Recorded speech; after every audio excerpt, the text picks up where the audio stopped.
Well, a little checkup on where we're at right now. As you can see, I am mowing hay. We had some decent weather last week.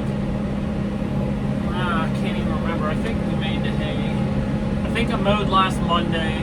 That was the first cutting of last 24. And I did 3 fields. I did the hay seeding I did in 21. I did the hay seeding I did in 23. And I did the field in between them. Overall, it was probably about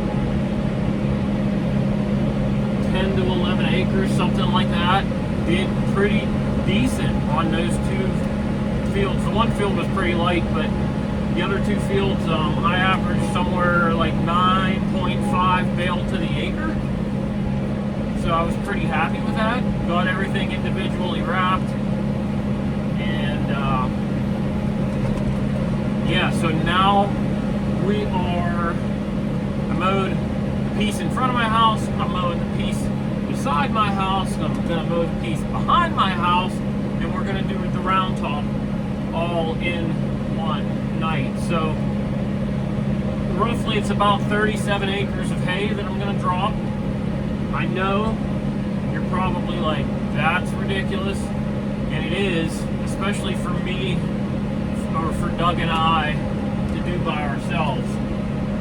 But looked at the weather, and the weather is not, it's Saturday today, it's not supposed to rain for 1 week. So if we can't get 37 acres of hay made in a week, I'm not even gonna say it. I'm not even gonna jinx myself. I feel like we'll be okay. So that's kind of the update on where we're at. Have I ever made hay in 2 outings? No. No, I haven't. God did turn the faucet off. It dried up pretty decent. Now we're making hay while the sun's shining, literally.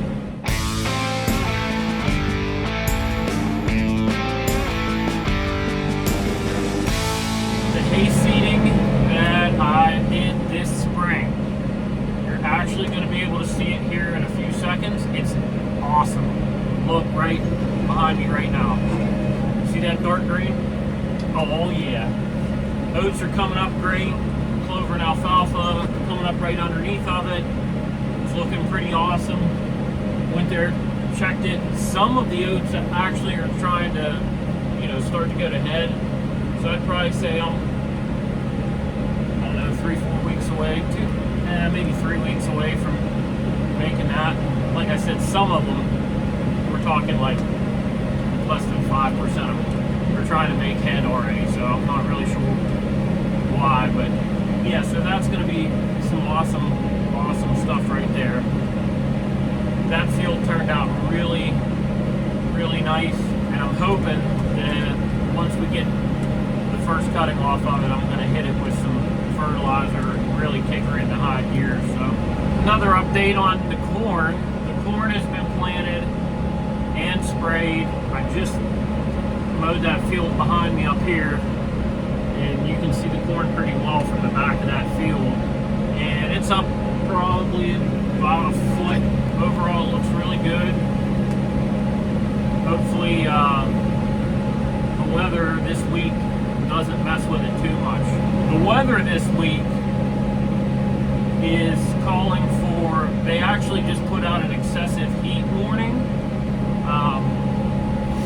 Starting tomorrow, Sunday, we're going to be in the 90s until I think next Saturday. And it's not like 90, 91, it's like 95, 97, just crazy hot for Pennsylvania.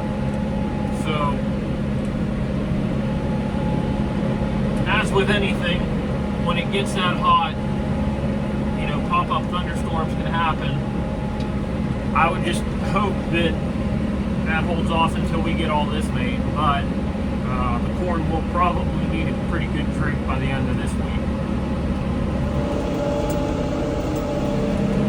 So we got almost all the fields done. I got a little bit left here.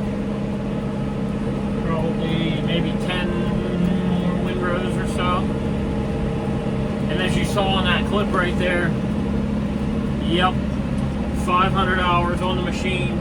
So while I have your attention, might as well throw in a 500-hour review.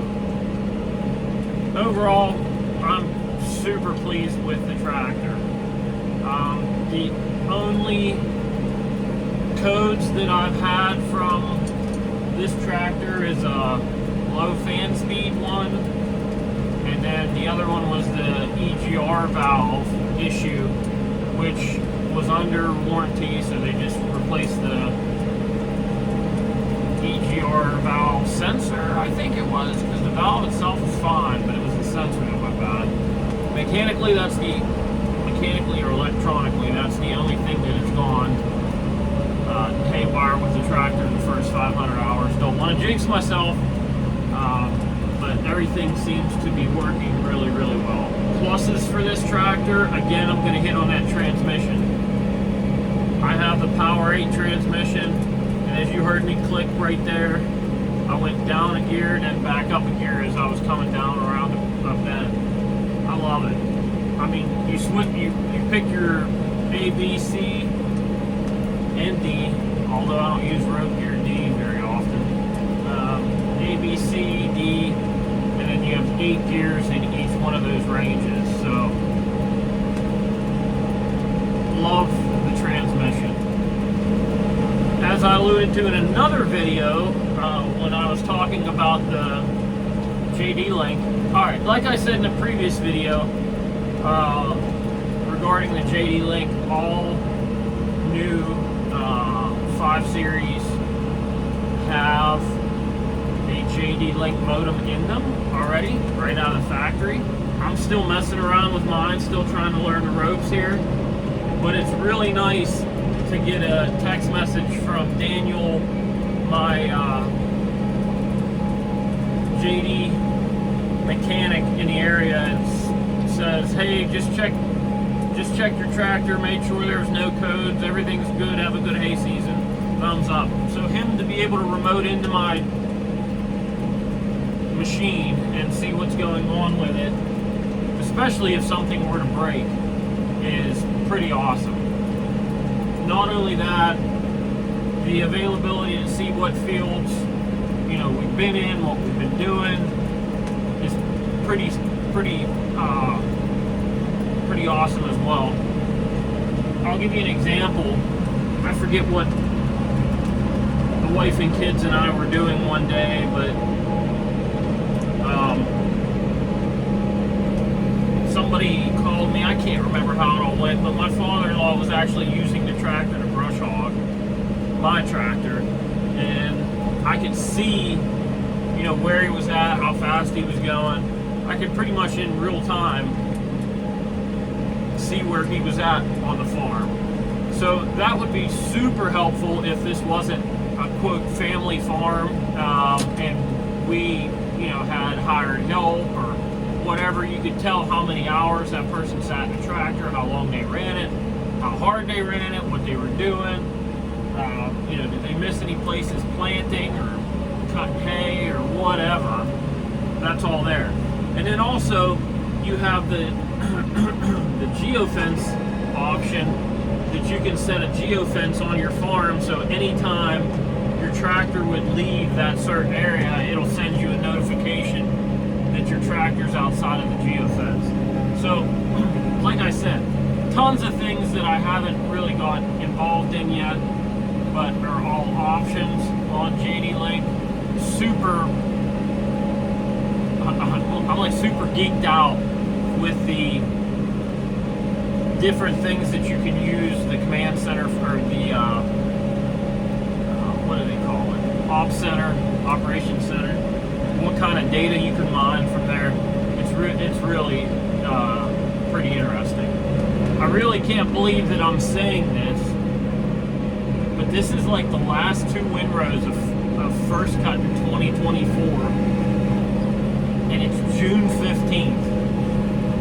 I went from being super far behind to super way ahead really quickly with a couple good days of weather.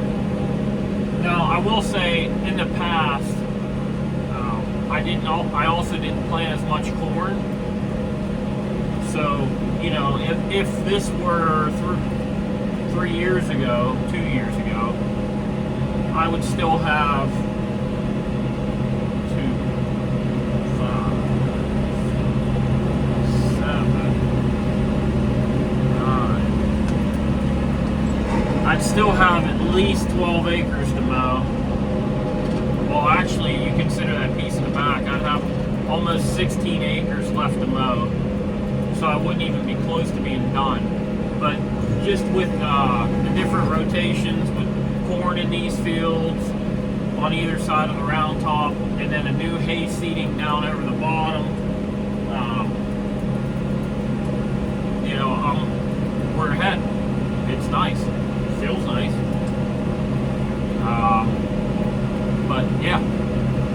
Well, I'm going to finish up these last 2 windrows. I appreciate everybody tuning in. If you have any comments, drop a comment below. I do respond to all comments.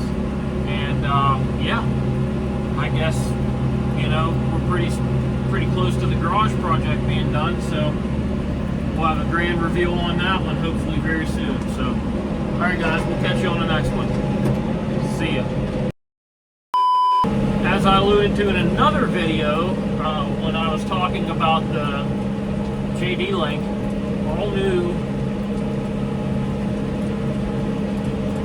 John Deere 125Ms, 5125Ms. Let me say that again. Cut that.